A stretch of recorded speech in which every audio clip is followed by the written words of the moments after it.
Eu estou sempre fazendo a mesma leitura dos 12 versículos do capítulo 5 de Mateus. Glória a Deus. Bote a mão em cima da Bíblia no instantinho aí. Ore comigo assim: Senhor Jesus, eu agora vou ler a Tua palavra e também vou ouvir o que o Senhor tem para a minha vida. Abençoa-me para que eu possa receber esta palavra em nome de Jesus. Amém. Vamos ler responsivamente. Vendo Jesus as multidões, subiu ao monte. E como se assentasse, eu gostei desta palavra, aproximaram-se os seus discípulos. Verso 2 ele diz: bem-aventurados os humildes de espírito, porque deles é o reino dos céus.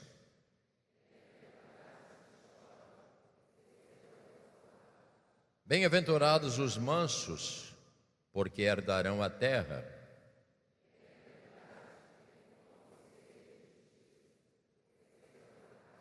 Bem-aventurados os misericordiosos, porque alcançarão misericórdia.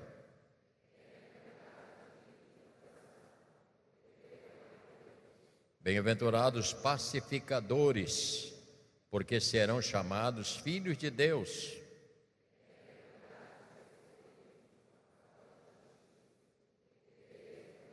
Leia mais uma vez esse verso 10, que ele é muito importante.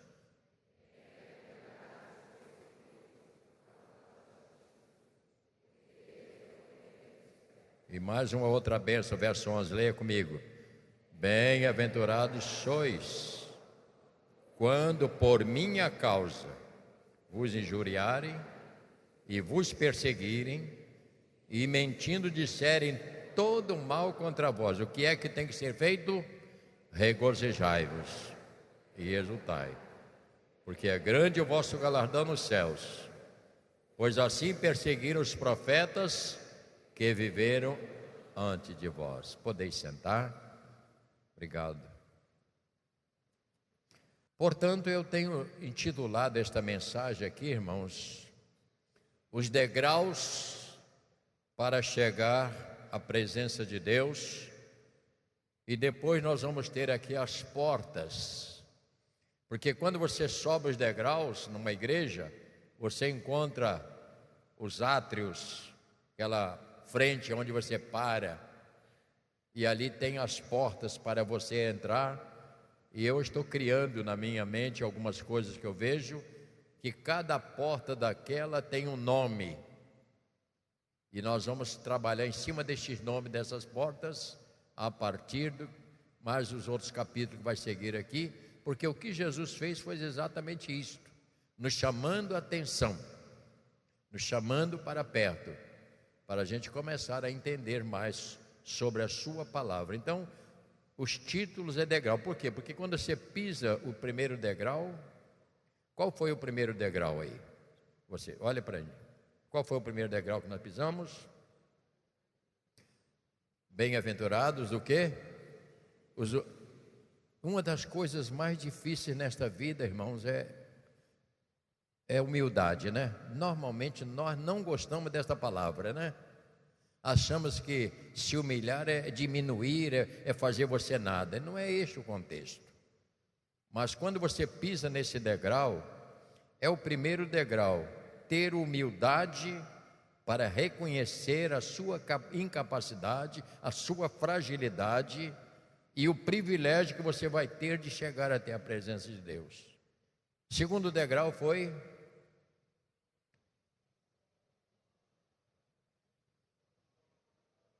não estou ouvindo, os que choram.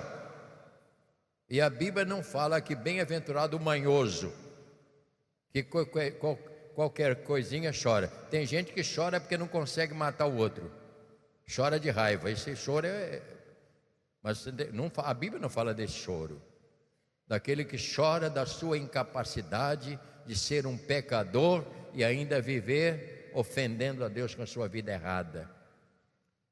Terceiro degrau falou sobre o quê? manso, né?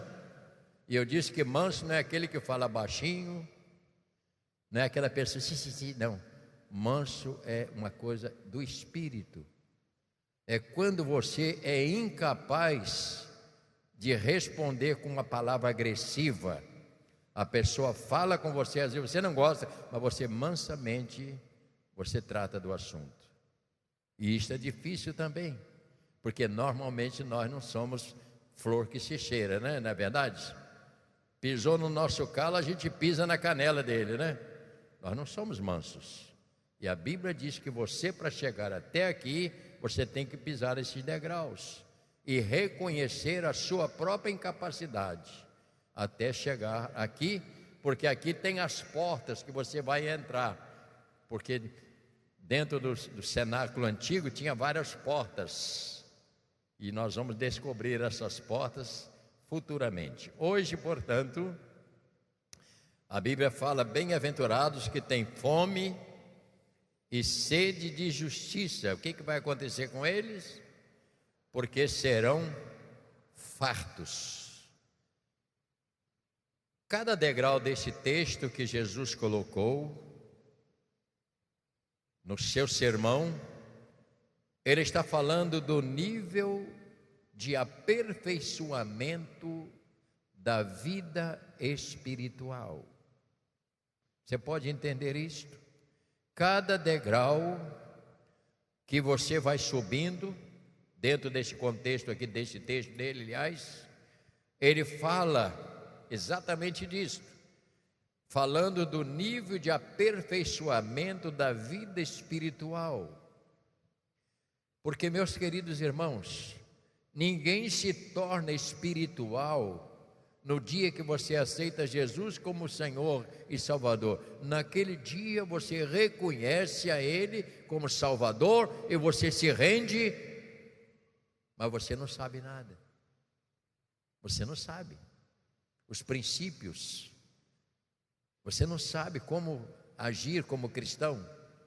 Então esses degraus são degraus que vai nos aperfeiçoando a nossa vida espiritual, que é a nossa vida de comunhão ou intimidade com o próprio Senhor. E isto precisa acontecer em todos nós, porque não adianta uma pessoa aceitar Jesus e eu chegar aqui e falar para você: agora você não pode fumar, você não pode beber, você não pode falar palavrão, você não pode fazer isso, você tem que usar essa roupa. Isso não funciona. Não funciona. Eu não posso tirar o direito e o valor da palavra de Deus, porque é a palavra que faz esse trabalho. Não é o pastor. O pastor, ele é usado como instrumento de orientação, para mostrar que é preciso subir esses degraus. Porque você descobre que há pessoas que mesmo depois de 5, 6 anos na igreja, ela ainda se comporta como uma pessoa do mundo. Em dado momento fala palavrão até feio. Em dado momento briga dentro de casa e a mulher, se descuidar, ele está arriscado a dar um pescoção nela. Mesmo crente, agressivo nas respostas. A pessoa fala e já está ofendido, querendo dar cotovelada. Isso aí é um trabalho. É um trabalho no dia a dia, que precisa ir acontecendo na vida da gente, que nós chamamos o aperfeiçoamento para chegar a um nível espiritual desejado por Deus, para a minha vida e para a sua vida. Portanto, porque tanto os discípulos como os novos crentes que estão saindo da vida do mundo para a vida espiritual, nós sabemos que esta foi a instrução dele. Você veja no primeiro versículo que você lê, Jesus se assenta. O que aconteceu? Se aproximaram dele. Que coisa fantástica! Eles ficaram ao redor do Senhor, pararam e começaram a ouvir o sermão do Senhor. Jesus disse para eles assim: meus filhos, eu vou passar por uma situação difícil, eu vou chegar até a cruz, vou morrer, e vocês vão me perder, mas eu queria preparar vocês para que vocês me representassem dentro deste mundo, e as pessoas que olharem para vocês vão dizer assim: este aí andou com Jesus, este aí parece com Jesus, porque vocês vão semear estes princípios que eu coloquei aqui para vocês. Segundo aspecto, esta mudança que acontece, ela é muito sofrida. Por quê? Porque é uma luta tão grande da nossa natureza carnal, que é muito atingida neste mundo. Essa nossa natureza carnal, irmão, ela sofreu muito e ainda sofre, ela é atingida por tudo neste mundo. Essa nossa natureza, ela é muito atingida, muito machucada, e deixar esta vida realmente é difícil. Para o quê? Para a implantação de um novo rei no nosso interior. Olha como isso é difícil, né? Eu estou tentando falar baixo para você entender. Você despedir deste mundo é muito difícil. Uma pessoa que tinha dependência de bebida, você largar a 51, é doloroso, né? Porque dá uma vontade de tomar mais umazinha. A pessoa que é acostumada ainda sai pelo nariz fumaça, né? Ele, para largar aquela chupetinha, tem a igreja que diz que aquilo é chupeta do diabo. Por quê? Porque aquilo fez parte da sua vida durante muitos anos. Eu não estou dizendo que você está errado ou certo, não é isso. Porque quem fuma, deixar cigarro é uma luta. Tem que ser um Davi enfrentando um Golias. Por quê? Você quer ver outra coisa? Pessoa que está acostumada com um negocinho lá fora da família, amantezinha assim, meu Deus, ai. O camarada fica tão acostumado com um caso ou dois lá fora, que para ele ser crente e esquecer aquilo, tem dia que chega a sonhar. É verdade o que eu estou dizendo. Por quê? Porque aquilo se tornou um espírito que o possuiu interiormente e fez dele um escravo. E agora, para implantar o evangelho, a vida espiritual, isso é difícil. Por isso que Paulo diz: é preciso crucificar a velha natureza. E essa crucificação, quem é que quer se crucificar? Ninguém. Isso é doloroso, irmãos. E eu sou capaz de entender, muitas vezes, a pessoa que luta para deixar. Mas quem tem propósito, deixa. Porque quando ele começa a deixar a palavra de Deus entrar dentro de si, ele vai apertando até aquelas coisas saírem. Por quê? Porque ele começa a deixar a palavra de Deus tomar posse interior da vida dele. Até o que você venha a falar, fale das coisas de Deus. Por quê? À medida que essas coisas saem, entra o Espírito de Deus, entra a presença do Senhor Jesus, e você começa a reagir de acordo com Jesus. Isso é um trabalho. Não pense você que eu estou criticando, querendo jogar verde. Eu não tenho necessidade de fazer isso, não. Eu estou dizendo das dificuldades que existe. Isso é uma coisa muito séria. Então nós, quando conhecemos a palavra, falando esta fome e sede, ela é essencial. Porque se uma pessoa se converte e não tem esta fome e esta sede, alguma coisa está errada. Ouça bem o que eu vou te dizer agora. Quando nasce uma criança, podemos observar o que esta criança busca. Não adianta você ficar tentando fazer ela rir, que ela não quer rir. A primeira coisa que uma criança busca é o quê? Alimento. Ela vai procurar algum lugar. Você já descobriu, já parou para pensar isso? É a primeira coisa que ela busca, é alimentação. É uma coisa natural na criança, porque o que mais faz falta a ela é o quê? É o alimento. Você está entendendo? Então, observe isso a partir de agora para você ver. Ela busca alimento. Por quê? Porque é a necessidade maior dela. Não é fralda, não é uma camisinha nova, não é um babador novo, não é um lençolzinho para a cama. Isso não é. A maior necessidade dela é alimento. Porque uma vez que ela se alimenta, o que ela faz?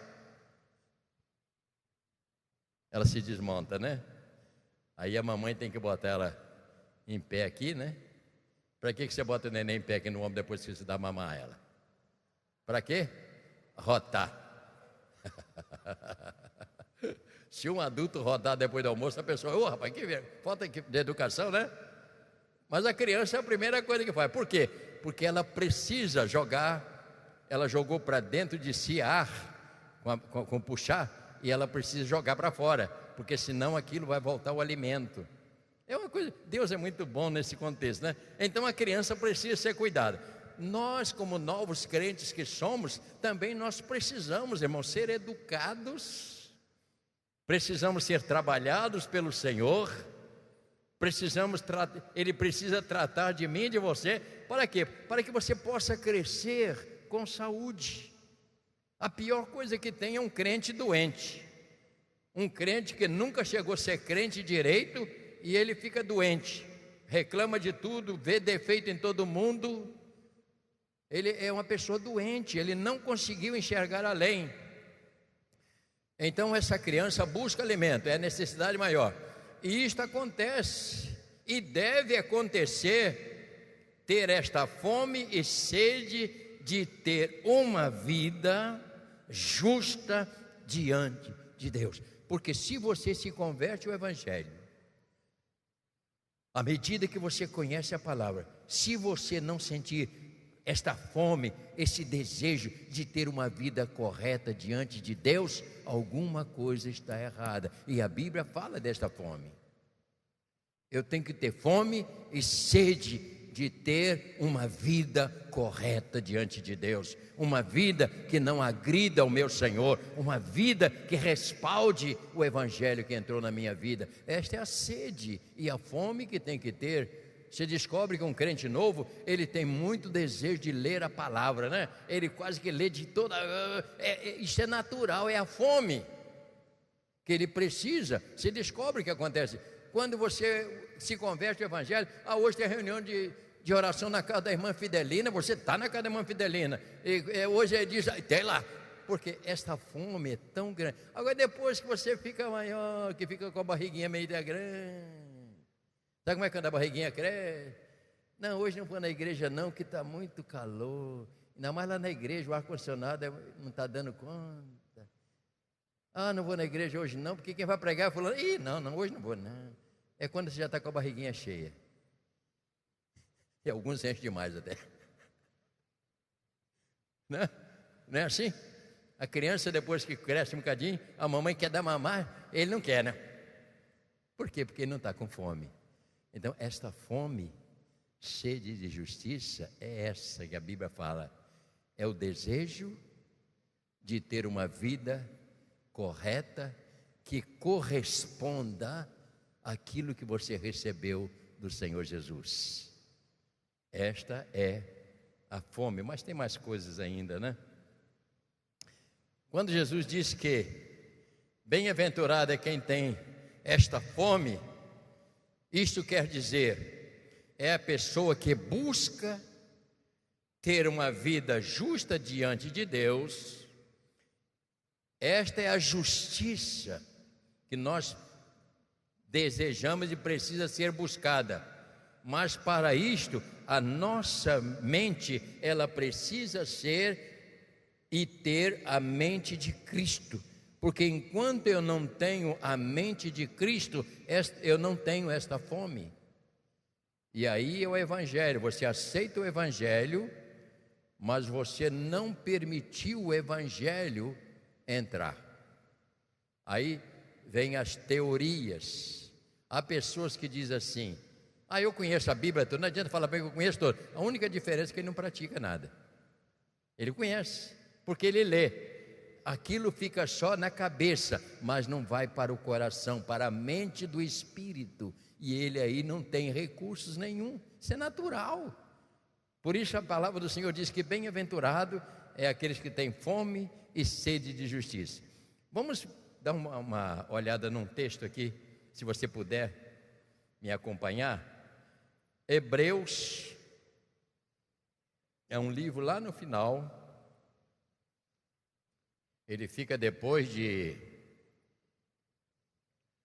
Tito, lá depois de Timóteo, vem Hebreus, capítulo de número 8.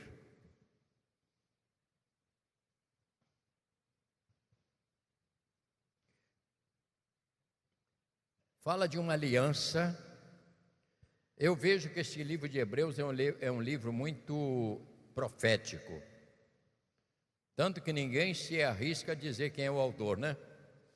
A gente que vê que tem aqui umas canetadas aqui parecendo de Paulo, né?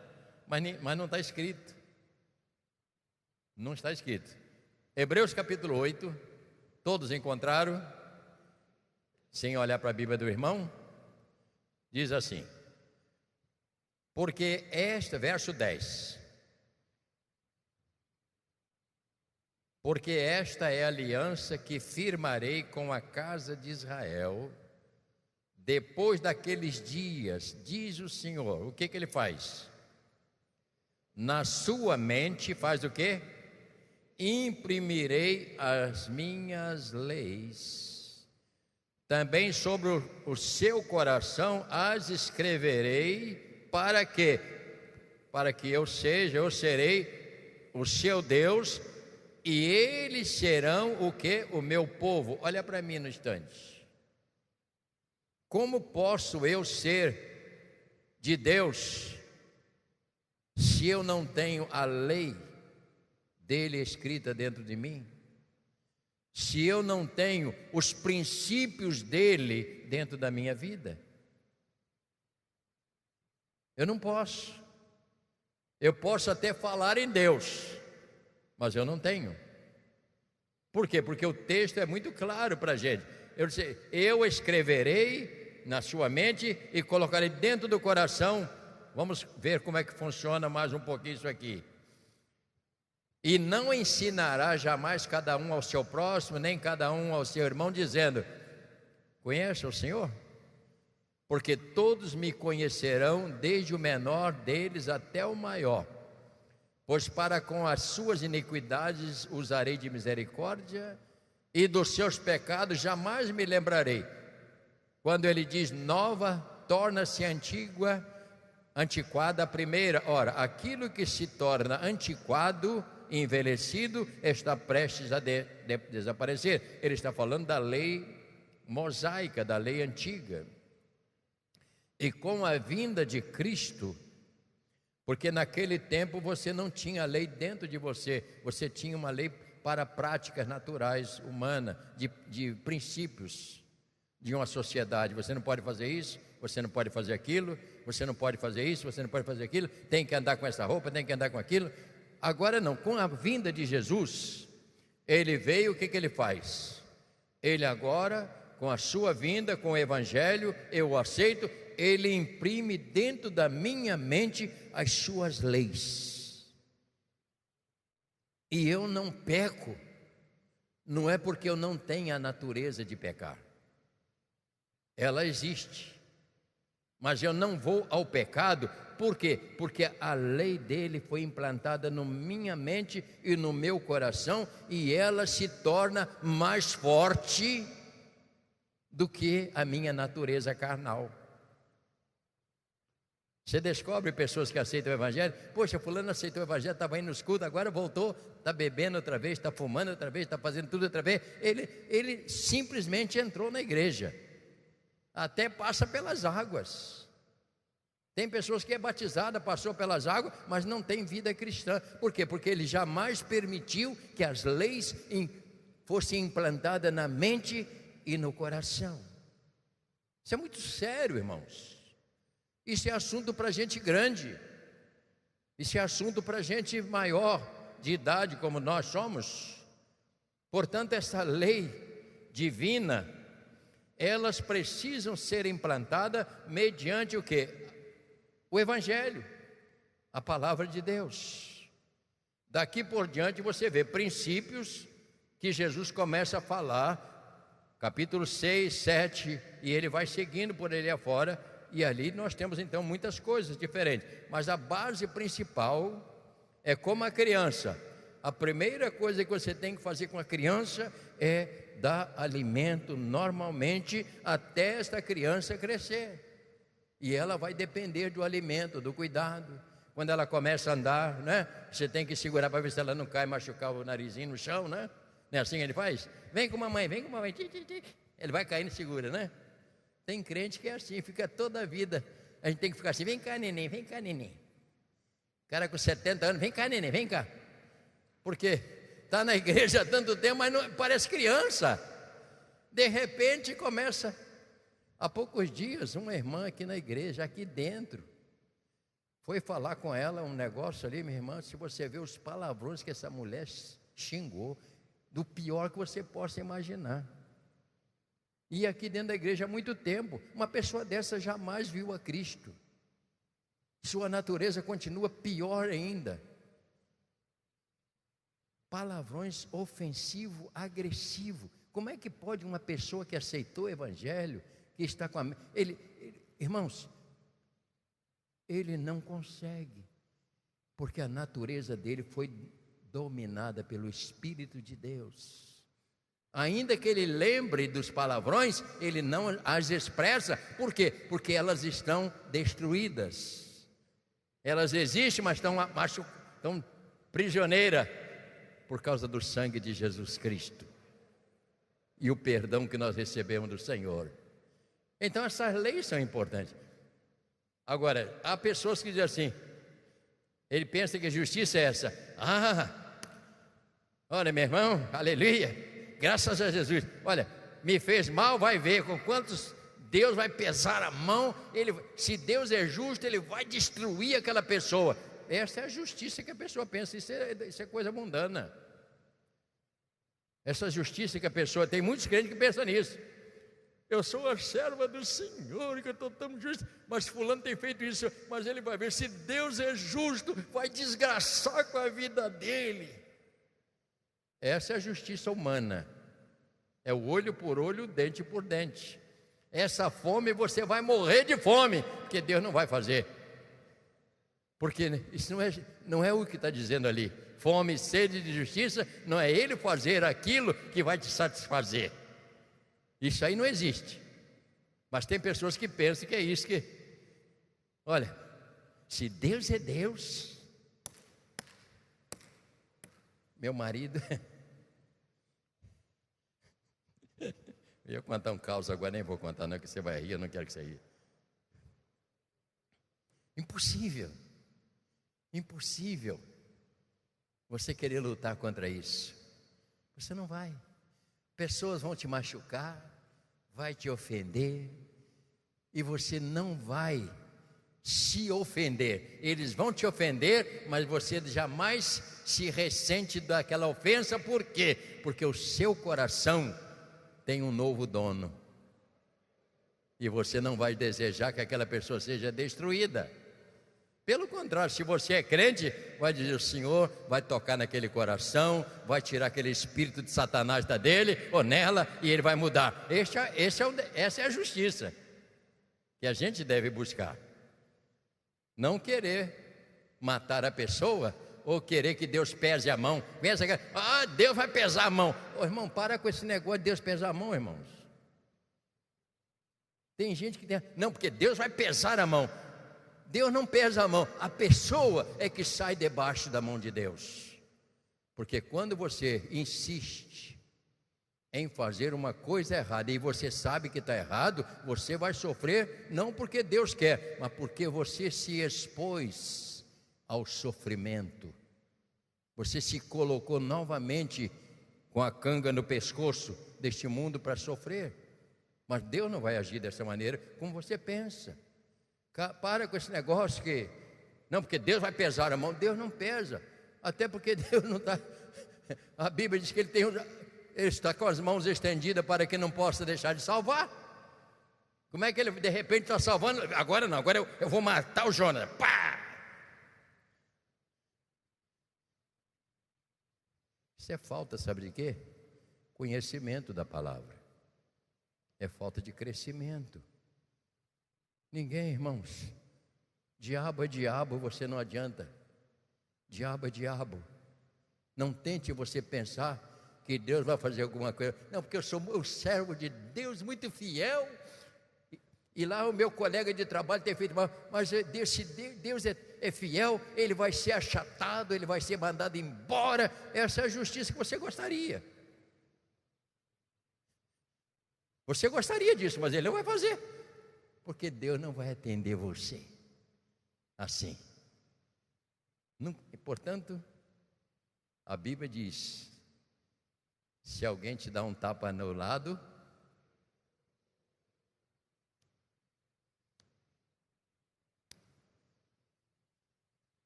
te chamou para andar uma milha, fulano, vamos andar mais umazinha? É o que a Bíblia diz. E fora disso você não tem outro apoio. Esse é o problema nosso. É que a gente não entende o que diz a Bíblia. Então, quando o coração da gente ele é totalmente entregue, dependente de Deus, essas coisas mudam. Portanto, isto nos leva à seguinte conclusão: todo aquele verdadeiramente nasceu de novo sentirá fome e sede de justiça, e a resposta de Deus e plenitude é que vem e enche o vazio do ser humano, porque um homem sem Deus é um homem vazio. E quando você aceita Cristo como Senhor e Salvador, ele sentirá esta fome de sede e de fazer as coisas certas. O que vai acontecer? A resposta de Deus é plenitude, que enche o vazio do coração. Aí o homem passa a ser diferente, porque o vazio dele foi cheio pela presença do Senhor. E ele agora, glória a Deus. Senhor, eu sei que estas coisas vão passar. Isso é passageiro. Daqui a pouco as coisas voltam ao normal. Porque o vazio dele, que era um vazio cheio de conflito, é preenchido pela presença do Senhor. Então esta fome é necessária. Estou terminando. Há pessoas que entendem, portanto, que esta fome e sede de justiça é quando a pessoa sofre alguma coisa, eu já disse isso, e Deus tem que vingar aquela pessoa, porque se Deus é justo, Ele vai me vingar. Esquece essa bobagem, isso não funciona dessa maneira. O que deve nos conflitar, irmãos, ouça bem, terminando, o que deve nos conflitar é quando sabemos que somos injustos com Deus, mediante tudo que Ele tem feito, e nós devolvemos para Ele uma vida errada, uma vida falha, uma vida de negação, e isso é que deve nos conflitar. Isso é que deve fazer mal a você e a mim. O que deve nos conflitar é quando sabemos que somos injustos com Deus, mediante o que tudo que Ele tem feito, e a gente mostra para Ele a nossa incapacidade de reagir o amor que Ele tem por nós. É isto que deve nos conflitar, é isto que deve nos machucar. É quando você sabe que deve agir de uma maneira e você não está conseguindo agir. E isto deve fazer mal a mim e a você. Esta é a fome e a sede de justiça, que é este degrau. E que o Senhor te abençoe nesta manhã. Que você possa buscar mais e mais do Senhor, dizendo: Senhor, enche a minha mente, enche meu coração, ajuda-me, ó Deus, porque eu dependo da tua graça cada manhã, porque cada manhã que você acorda, você depende da graça de Deus. Curva a sua cabeça no instante, por favor. Querido Deus e Pai, que esta palavra fique no coração do meu irmão, da minha irmã, que ao sair daqui neste dia, nesta manhã, ele possa desejar, ó Deus, melhorar sensivelmente a sua vida espiritual, que ele sinta desejo de ter uma vida mais purificada, uma vida mais correta, que saia daqui, ó Deus, com este sentimento de quanto eu tenho deixado de praticar o que Deus tem me pedido. Senhor, que esta fome possa invadir diariamente o nosso coração, esta sede possa estar sempre conosco, porque se houver esta fome e esta sede, certamente o Senhor vai nos ajudar a melhorar a nossa vida com o Senhor. Nós oramos nesta manhã, em nome de Jesus. Fiquemos de pé, meus irmãos.